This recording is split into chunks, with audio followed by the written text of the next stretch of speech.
लोकसभा में महिला आरक्षण बिल पर बोले हैं प्रधानमंत्री नरेंद्र मोदी। हम देश को नई दिशा देने जा रहे हैं, ये कहा प्रधानमंत्री नरेंद्र मोदी ने। पंचायतों में आरक्षण तो संसद में क्यों नहीं, विकास यात्रा में आयाम में जोड़ने का शुभ अवसर है। हम सब मिलकर के देश को नई दिशा देने जा रहे हैं। आधे आबादी नीति निर्धारण का हिस्सा हो, विश्व भर में भारत की स्वीकृति बढ़े। बिल को राजनीतिक रंग नहीं दिया जा रहा है, महिला विरोधी कहीं के नहीं रहे हैं, ये कहा है प्रधानमंत्री ने। विपक्ष को क्रेडिट का ब्लैंक चेक दे रहा हूं, मुझे बिल का क्रेडिट नहीं चाहिए। जिसको लेना है वो दे दे, लेकिन हमें क्रेडिट नहीं चाहिए। मैं एक बिल लागू हो जाने के बाद जब ये प्रॉपर अधिनियम और कानून बन जाएगा तो मैं एक वीडियो बना करके जारी कर दूंगा और ये बयान कह दूंगा कि इसका क्रेडिट विपक्ष को दे दिया जाए, ये तक कह दिया है प्रधानमंत्री नरेंद्र मोदी ने। तो लगातार प्रधानमंत्री नरेंद्र मोदी खुद महिलाओं को सशक्त बनाने की दिशा में एक एक कदम उठा रहे हैं जो कारगर साबित हो और आने वाले समय में महिलाओं को लीडरशिप का मौका मिले। वर्षा शाही हमारी संवाददाता हमारे साथ जुड़ चुकी है, उनसे अपडेट देते हैं। वर्षा, प्रधानमंत्री नरेंद्र मोदी ने लोकसभा में बयान दिया कि मुझे इसका क्रेडिट नहीं चाहिए, बस ये बिल लागू हो जाए किसी भी तरीके से, और जिसको क्रेडिट चाहिए विपक्ष को चाहिए वो ले ले। मैं तो ब्लैंक चेक देने के लिए भी तैयार हूं। और इतना ही नहीं, प्रधानमंत्री ने यह भी कहा है कि मैं प्रॉपर एक वीडियो भी जारी कर दूंगा, बस ये बिल लागू आप कर दीजिए। तो कहीं ना कहीं प्रधानमंत्री की मजबूती दिखाती है और ये दिखाती है कि वो कितना खुद को प्रतिबद्ध कर रहे हैं कि नहीं, महिलाओं को सशक्त करने का एक भी मौका छोड़ेंगे नहीं, और ये बहुत बड़ा कदम है। वर्षा, देखिए बिल्कुल, जिस तरीके से मोदी ने भाषण दिया और जिस तरीके से इस बिल को लेकर उन्होंने बातें रखी, उसमें साफ तरीके से अगर विपक्ष की भी भाषाओं को सुनेंगे तो आपको ये साफ पता चलेगा कि लगातार विपक्ष समय को लेकर और लगातार जातिगत जनगणना को लेकर वो मांग कर रहा है। लेकिन इस बिल को लेकर जहां प्रधानमंत्री नरेंद्र मोदी ने अपने बयानों में साफ कर दिया कि अगर विपक्ष को लगता है कि इसका क्रेडिट बीजेपी को जाएगा, प्रधानमंत्री नरेंद्र मोदी को जाएगा, तो वो क्रेडिट भी नहीं लेना चाहते। इस बिल को बस पास करने की जरूरत है। और जिस तरीके से महिलाओं को सशक्त बनाने के साथ साथ महिलाओं को आगे बढ़ाने की कोशिश की जा रही है, उसमें सबसे बड़ा ये टारगेट था कि इस बार इस बिल को लाया जाए, 33% का आरक्षण दिया जाए। पंचायत चुनाव ही नहीं, अब आने वाले संसद के चुनाव जो होते हो उसमें भी महिलाओं को उसी तरीके से आरक्षण मिल सके। तो इन सभी चीजों को लेकर प्रधानमंत्री नरेंद्र मोदी ने आज संसद में भाषण दिया और बताया कि आखिर इस बिल को लाने का मेन मोटिव क्या है, किस तरीके से इस बिल को लाना जरूरी है। इस बिल का समर्थन तो हर तरफ किया ही जा रहा है, लेकिन इसके साथ साथ पीछे की मंशा को लेकर लगातार जो विपक्ष है वो बीजेपी को टारगेट कर रहा है। टारगेट करने के साथ साथ ये कह रहा है कि इस बिल को लाने की जो मंशा है शायद वो गलत है। पहले जनगणना कराई जानी चाहिए थी, जातिगत जनगणना कराई जानी चाहिए थी, उसके बाद इस बिल को लाने की कोशिश करनी चाहिए थी। लेकिन अब इस बिल की जिस तरीके से चर्चा हुई है, अब इस बिल के आने के बाद एक वीडियो भी सामने आएगा प्रधानमंत्री नरेंद्र मोदी का, जिसमें वो साफ तरीके से बताएंगे कि आखिर इस बिल का जो क्रेडिट है वो विपक्ष को ही जाए और इस बिल को लाना जरूरी था। बिल्कुल, ये बिल आना बेहद जरूरी था और कहीं ना कहीं 3 दिवसीय सत्र है, आज पहला दिन भी था और खुद प्रधानमंत्री नरेंद्र मोदी ने भी अपना संबोधन किया, बयान सामने रखा। और लगातार इसके पहले भी प्रधानमंत्री ने कई बार पत्र लिख करके मांग की है विपक्ष के लोगों से, विपक्षी सांसदों से कि अपना समर्थन आप दीजिए। वर्षा,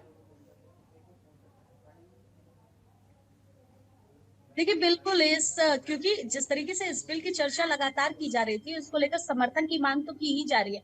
आप सोचिए कि जिस तरीके से ये बिल को लाया जा रहा है, इसमें विपक्ष कहीं असमर्थ तो नहीं है, लेकिन जो उनकी चीजें निकल कर सामने आ रही है वो समय को लेकर है कि आखिर इतनी जल्दबाजी क्यों की जा रही है इस बिल को लाने के साथ साथ। उस साथ ही साथ इस बिल की जहां चर्चा है उसमें सभी सांसदों की तरफ से, सभी लोगों की तरफ से अलग अलग बातें रखी जा रही है। इस समय जातिगत जनगणना इत्यादि चीजों को लेकर समर्थन मांगने की कोशिश की जा रही है। अगर बयानों की बात करें तो बयानों में अखिलेश यादव ने भी आज संसद में जिस तरीके से बयान दिया, उसमें भी चीजों की चर्चा की है। उन्होंने कहा है कि बिल्कुल, समर्थन तो होगा इस बिल को लेकर, लेकिन कहीं ना लेकिन कहीं जो एक बार चीजें फिर अखिलेश और यादव चीजें हैं की ये उस कहना गलत नहीं होगा इस बताइए बीच, कि वर्षा, जो आपने जिक्र किया, तो कहीं ना कहीं कहना गलत नहीं होगा कि अखिलेश यादव और उनकी पार्टी की मानसिकता भी साफ तौर पर नजर आ गई कि जिस तरीके से सरकार बार बार कह रही है कि कुल का 33% हिस्सा महिलाओं को दे रहे हैं, लेकिन इस बीच उन्होंने ये भी कह दिया है कि मुस्लिम महिलाओं के लिए इसमें क्या है।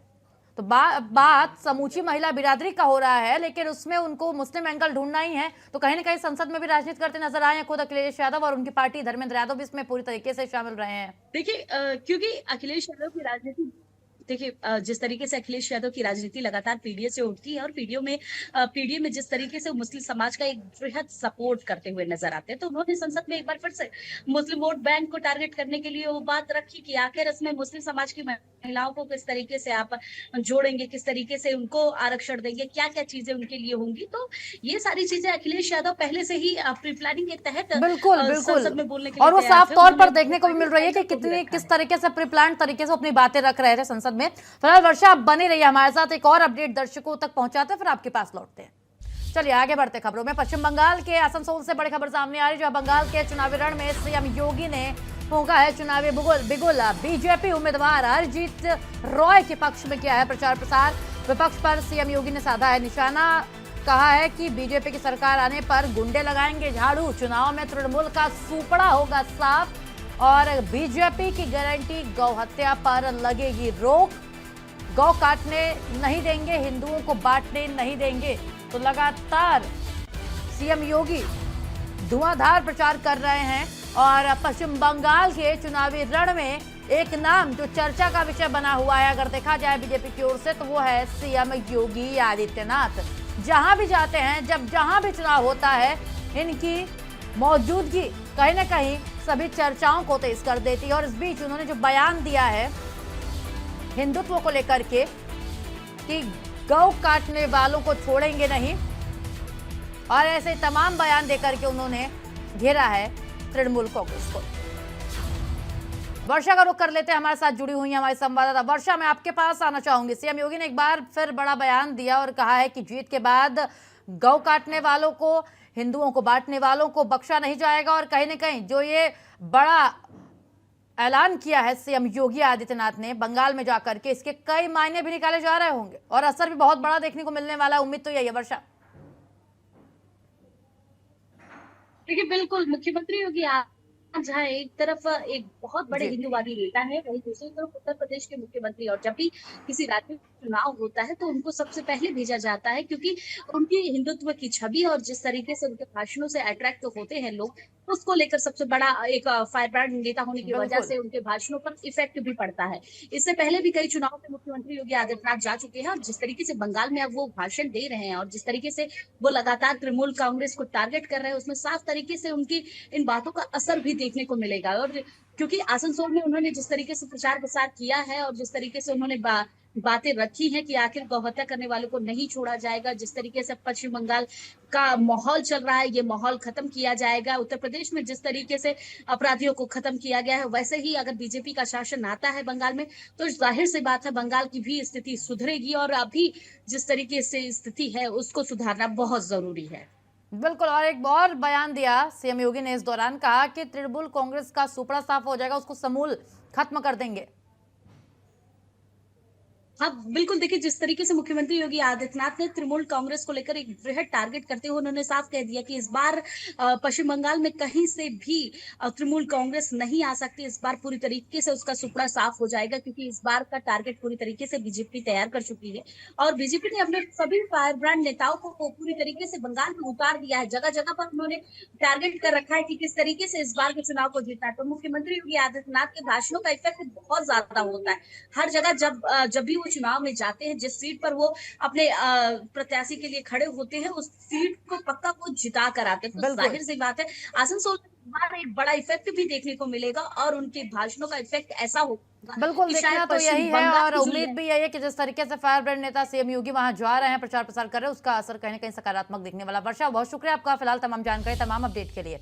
चलिए खबरों में आगे बढ़ते। गाजियाबाद से खबर है, जहां आग का तांडव देखने को मिला है। इंदिरापुरम थाना के कानबनी इलाके में मची अफरा तफरी, करीब 300 झुग्गी कबाड़ के गोदाम हुए हैं आग के हवाले और आम लोगों की जिंदगी भर की कमाई आग के हवाले हो गई, जलकर राख हो चुकी है। मौके पर पहुंची दमकल विभाग की गाड़ियां। हादसे पर सीएम योगी ने दुख जताया है, संज्ञान लिया है हादसे का और अधिकारियों को राहत बचाव के कार्यों में तेजी लाने के निर्देश दे दिए हैं। खुद सीएम योगी आदित्यनाथ ने और तत्काल मौके पर पहुंचकर राहत कार्य में तेजी लाने के निर्देश दे दिए हैं। गाजियाबाद से हमारे संवाददाता अनिल चौधरी हमारे साथ सीधे जुड़ रहे हैं, उनसे अपडेट लेते हैं। अनिल, गाजियाबाद में आग लगी और लोगों की जीवन भर की कह सकते हैं कमाई एक पल में जलकर राख हो चुकी, क्या वजह रही इसके पीछे और फिलहाल क्या स्थिति है? देखिए तकरीबन 6 घंटे लगातार आग धधकती रही, जलती रही और जो तमाम अधिकारी हैं वो जी। लगातार फायर जो टेंडर के जो तमाम यंत्र हैं उनका इस्तेमाल आग को बुझाने में किया जा रहा था। और तकरीबन 6 घंटे के बाद कड़ी मशक्कत के बाद कह सकते हैं आग पर काबू पा लिया। पर आप समझ सकते हैं जो लोग तकरीबन 250 से 300 झुग्गियों में रह रहे थे, उनका जितना भी सामान था वो फिलहाल जलकर खाक हो गया है। दरअसल कनावनी इलाका है ये, और कनावनी इलाके में पास में ही गोदाम बना हुआ है कबाड़ का। उस कबाड़ के गोदाम में तमाम प्लास्टिक की पॉलिथीन और प्लास्टिक के आइटम इकट्ठा इनके द्वारा किए जा रहे थे। कबाड़ का गोदाम था, तो ऐसे में हालांकि ये भी कहा जा रहा है ये अवैध तरीके से झुग्गियां बनी हुई थी और पहले भी तकरीबन 2 से 3 बार यहाँ आग लग चुकी है। तो आज जो आग लगी है वो वाकई ही बेहद विकराल रूप जो है आग का देखने को मिला है। और ऐसे में दरअसल आप सोच सकते हैं 6 घंटे से कड़ी मशक्कत के बाद, चाहे वो आसपास के तमाम जिले हों, चाहे वो गौतम बुद्ध नगर हो या हापुड़ हो, मेरठ तक के जो फायर टेंडर हैं उनको गाजियाबाद में बुला लिया गया था, क्योंकि आग पर कंट्रोल नहीं मिल पा रहा था। और उत्तर प्रदेश के मुख्यमंत्री योगी आदित्यनाथ ने इस पूरे मामले का संज्ञान ले लिया था और उन्होंने साफ तौर पर अधिकारियों को बोला गया था। अधिकारी मौके पर पहुंचे और उसका असर भी देखने को मिला। गाजियाबाद के तमाम अधिकारी मौके पर थे। खुद जिला अधिकारी रविंद्र कुमार मौके पर पहुंचे थे। बिल्कुल, देखिए अनिल, शुक्रिया आपका तमाम जानकारी और अपडेट के लिए। आगे बढ़ते हैं, रायबरेली से खबर है जहां फूड पॉइजनिंग से 24 से ज्यादा लोग हुए हैं बीमार। दूषित भोजन करने के बाद बीमार हुए हैं और सभी उल्टी, दस्त, पेट दर्द की शिकायत लेकर के आए थे। सभी को सीएचसी शिवगढ़ में भर्ती करा दिया गया था। इनकी हालत नाजुक है, जिला अस्पताल में भर्ती हैं सभी। मछुआरा थाना क्षेत्र के तिलेंडा गांव का ये पूरा मामला है। तो उल्टी, दस्त और पेट दर्द की शिकायत हुई, फूड पॉइजनिंग का शिकार हुए ये सभी को सीएचसी शिवगढ़ में भर्ती करा दिया गया है। तो इनकी हालत बेहद नाजुक बताई जा रही है। सभी भर्ती।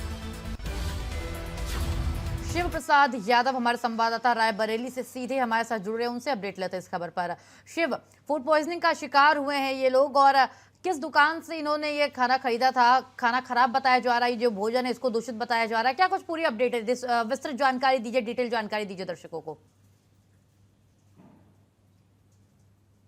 उनके बेटे स्वप्निल का तिलक जो है कार्यक्रम था, तो बछरावा थाना इलाके में एक मैरिज लॉन है, वहीं पर इन्होंने उसको बुक कराया था। वहीं पर सारी व्यवस्था हुई थी नाश्ते से लेकर भोजन की।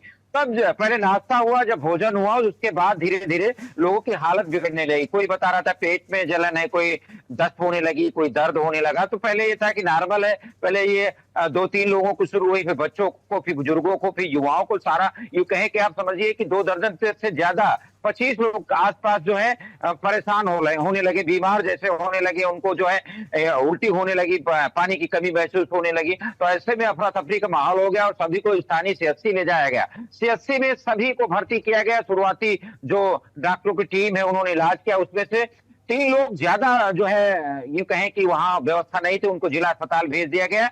जिला अस्पताल लाया गया, उनका इलाज चल रहा है, खतरे से वो भी बाहर है। और जो वहां थे सीएचसी, वहां सब उनको कंट्रोल है, वो सब रिफर मतलब घर चले गए हैं। इस पूरे मामले पर जब ये खबरें आई मीडिया में तो प्रशासन के यूं कहें हड़कंप मचा। स्वास्थ्य महकमे की टीम गई है और खाद्य सुरक्षा विभाग के जो अधिकारी वहां पहुंचे हैं, सारी सैंपलिंग ली है। जो वहां खाना बचा था, जो तेल इस्तेमाल हुआ था, उसका सारा सैंपलिंग और डॉक्टर एक टीम गई है जो रिपोर्ट अभी तैयार कर रही है। मेरी जो यहाँ खाद्य सुरक्षा विभाग के अधिकारी से बात हुई है, उन्होंने कहा कि सारी सैंपलिंग हमने कर ली है। स्वास्थ्य विभाग के डॉक्टरों की तरफ से जो टीम आएगी, शुरुआती में क्या निकल के आए, कैसे कैसे ये उसमें परेशान हुए हैं, क्या इनको किस चीज से नुकसान हुआ, तो उनकी पूरी समरी बैठ के दोनों यानी स्वास्थ्य महकमा और खाद्य सुरक्षा विभाग की जो टीम है संयुक्त रूप से एक जो है जांच, इसमें कागज जो होंगे वो तैयार होंगे, उसके बाद इनकी सैंपलिंग भेजी जाएगी। हालांकि जितने भी इसमें बीमार पड़े थे सबके हालात सुधर गए हैं, खतरे से सभी बाहर हैं। एक थोड़ी सी अभी बिल्कुल उम्मीद ये है कि सभी जल्द से जल्द स्वस्थ भी हो जाए। और फिलहाल बहुत शुक्रिया आपका तमाम जानकारी के लिए शिव प्रसाद। आगे बढ़ते हैं, नोएडा से खबर है जहां पुलिस कमिश्नर ने की है प्रेस कॉन्फ्रेंस। नोएडा हिंसा सुनियोजित बताई है और साजिश का खुलासा किया है। मनीषा रुपेश आदित्य पर भड़काने का आरोप है, हिंसा को भड़काने का आरोप है। व्हाट्सएप ग्रुप और क्यूआर कोड से भीड़ जुटाई गई।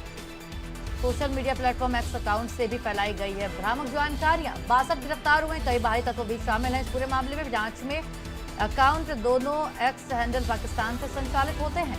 बड़ी अपडेट, पाकिस्तानी कनेक्शन भी सामने आया है और एनएसए में कार्रवाई की तैयारी।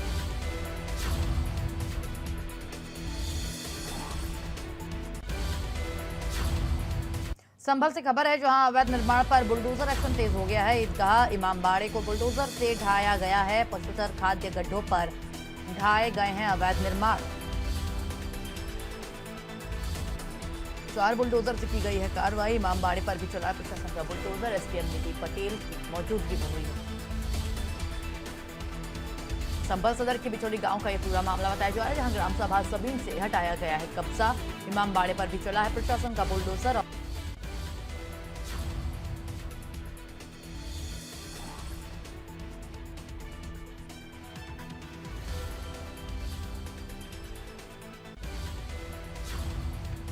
रजनीश यादव हमारे संवाददाता हमारे साथ जुड़ चुके हैं, उनसे अपडेट लेते हैं। रजनीश, बड़ी कार्रवाई हुई है, अपडेट दीजिए इस बाबत। जी, मैं बिल्कुल बताना चाहूंगा कि जनपद संभल में केवल आज बिचौली में ही नहीं बल्कि दर्जनों मस्जिद और मजारों को और कब्रिस्तानों को कुछ अवैध तरीके से जिन लोगों ने कब्जा कर रखा था उन लोगों को हटा दिया गया है। उसी क्रम में जो बिचौली है, जो जनपद संभल के सदर क्षेत्र में आती है, वहां पर भी गाटा संख्या 1240 और 1242 में, जो कि चारागाह और खाद के गड्ढों में कागजों में दर्ज थी, लेकिन उस पर अवैध तरीके से एक समुदाय के लोगों द्वारा उस पर कब्जा कर लिया गया था। शिकायत मिलने पर इसकी कोर्ट, एसडीएम कोर्ट, तहसीलदार कोर्ट में इसकी जांच हुई और जांच के बाद इसको बेदखली की कार्रवाई की गई और इसके तहत अब आज 4 बुलडोजरों से इमामबाड़ा और उस पर बने अवैध मदरसों को ढा दिया गया है। फिलहाल उसका मलबा भी अभी काफी बचा है, क्योंकि उस पर काफी बिल्डिंग बनी हुई है। उस पर कल भी बुलडोजर चलेगा और उस पर जितनी भी बिल्डिंग बनाई गई हैं उनको सबको खत्म किया जाएगा। बताया जा रहा है कि यह जमीन लगभग 800 वर्ग मीटर क्षेत्र में है और सभी पर लोगों द्वारा कब्जा कर लिया गया था। इसको बेदखली की कार्रवाई और इस पर धारा 122 के तहत भी इन पर मुकदमा पंजीकृत किया जाएगा और उनसे जिन लोगों ने इस पर सरकारी जमीन पर कब्जा किया था उन लोगों पर जुर्माना भी लगाया जाएगा। यह निधि पटेल एसडीएम संभल द्वारा बताया गया। जी ठीक है, बिल्कुल शुक्रिया आपका तमाम जानकारी के लिए रजनीश। अब फिलहाल इस बुलेटिन में मेरे साथ इतना ही। प्रदेश की तमाम खबरों के लिए आप बने रहिए इंडिया न्यूज उत्तर प्रदेश उत्तराखंड के साथ। नमस्कार।